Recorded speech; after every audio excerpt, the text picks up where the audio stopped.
Now we have come to chapter 6, which is electromagnetic induction. As the name suggests, it has something to do with electricity and magnetism, and induction means introducing something. So let us see what we are going to study in this chapter. So many scientists have shown that electricity and magnetism are not separate, they are related, interrelated. They found that moving charges produce magnetic fields. So till now we have seen that when some charge is in movement, that produces magnetic field. Similarly, is there something that its converse effect is possible? What that mean? Can moving magnets produce electric currents? So in the first case we have, if electric charge is moving, so this moving electric charge is producing some kind of magnetic field.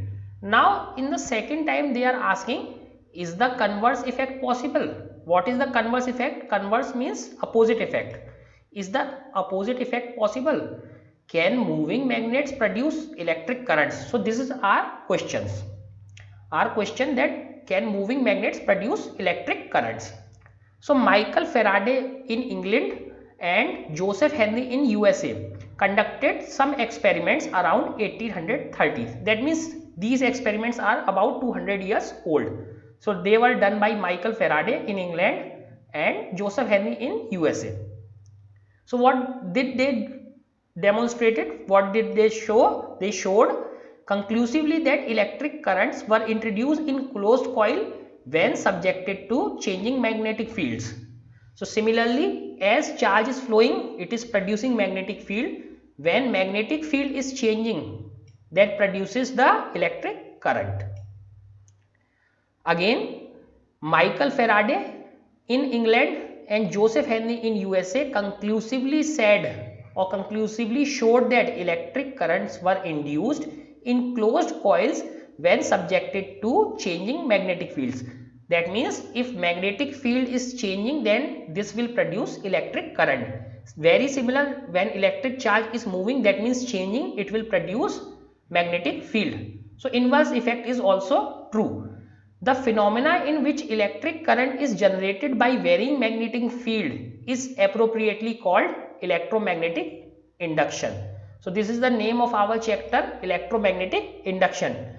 In this chapter we will study the phenomena in which electric current is generated by varying magnetic field. That means we change the magnetic field and we generate electric currents.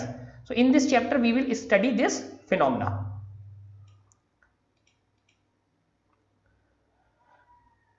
So this is how important this invention is. We can imagine a world where there is no electricity, no electric light, no trains, no telephones and no personal computer. Nothing is there. So definitely this is a very important invention, and especially we should give credit for this invention to Faraday and Henry, Joseph Henry and Michael Faraday, who did these discovery. Now they did some simple experiments, or they did many experiments, but we are discussing here some of them.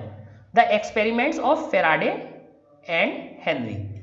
The discovery and understanding of electromagnetic induction are based on long series of experiments. That means there are many experiments carried out by Faraday and Henry. We shall now describe some of these experiments. Definitely there are many experiments that have been done, but we will focus on few of them or three of them, mainly three of them. So let us understand what is first experiment.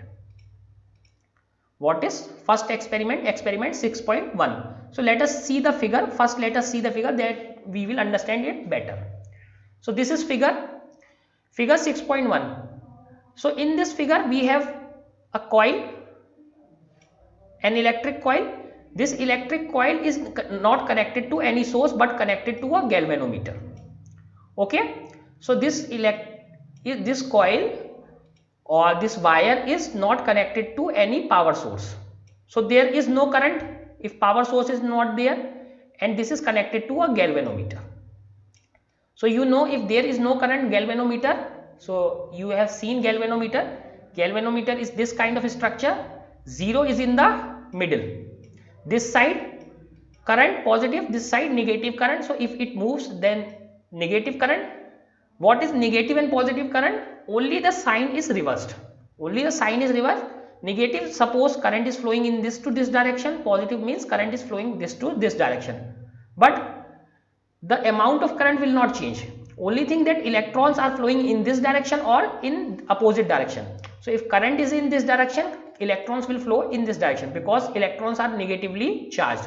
If current is in this direction, electron will flow in opposite direction. So if there is no current, what will we see on galvanometer? 0. Galvanometer will be at 0.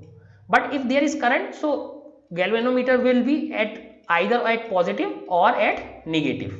So galvanometer will show some negative value or some positive value, but if there is no current, galvanometer show 0 value. So what we have done here? So we have a coil. This coil is attached to a galvanometer and we have a bar magnet. We have a bar magnet. This is our arrangement. And till now you know what are the magnetic field lines of a bar magnet. Suppose this is a bar magnet.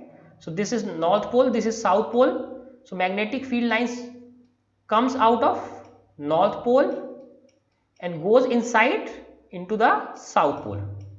Okay, so this is our bar magnet. So let us see what he was doing with this experiment.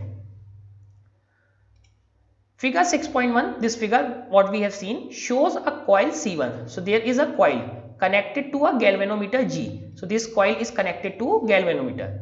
When north pole of a bar magnet is pushed toward the coil, so we have a bar magnet and we are moving this bar magnet towards this coil.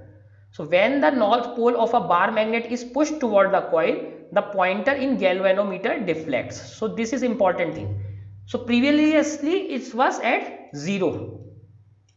But as soon as we push this magnet, we get some deflection. That means there is some current in this coil, indicating the presence of electric current in the coil. So presence of electric current when we push the bar magnet.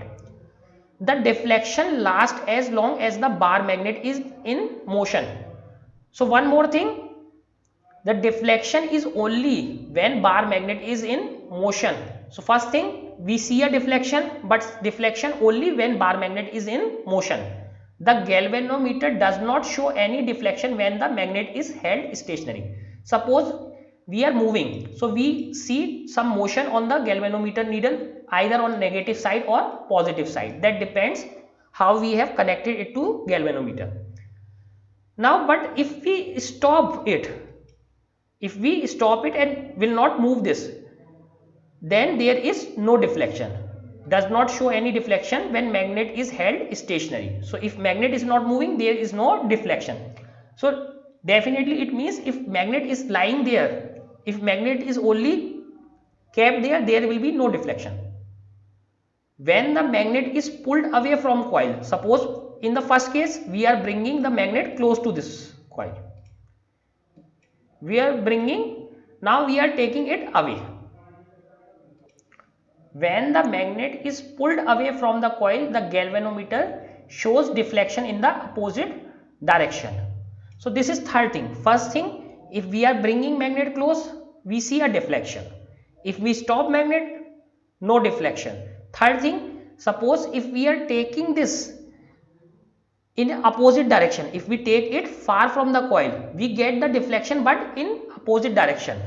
We get the deflection in opposite direction because when we are bringing this, so there is suppose in positive, deflection was in positive. When we take it away, the deflection is in negative, which indicates reversal of the current direction. So if the deflection in opposite direction, what we see, current direction is reversed. Moreover, when south pole of the bar magnet is moved towards or away from the coil, deflection in the galvanometer opposite to the observed with the north pole for similar movements. So one thing is we brought north pole closer, so this is positive. We took this north pole away, negative. But what would happen if we put it south pole near and north pole here? So when we bring close, the current will be negative, and when we take it away, this will become positive.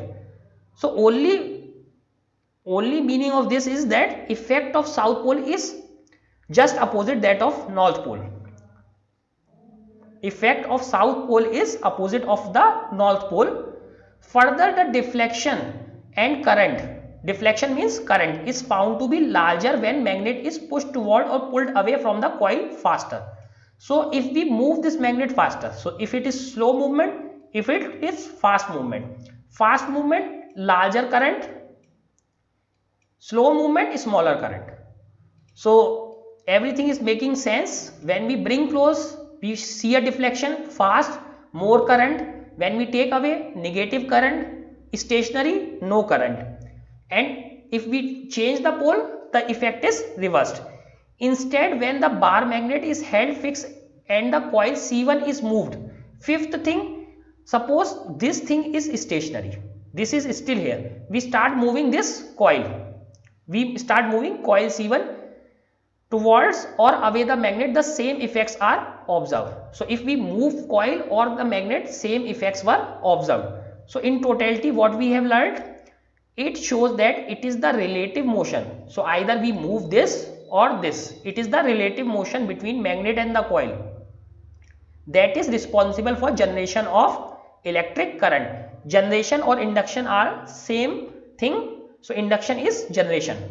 So whether we move coil or we move magnet, the current will produce.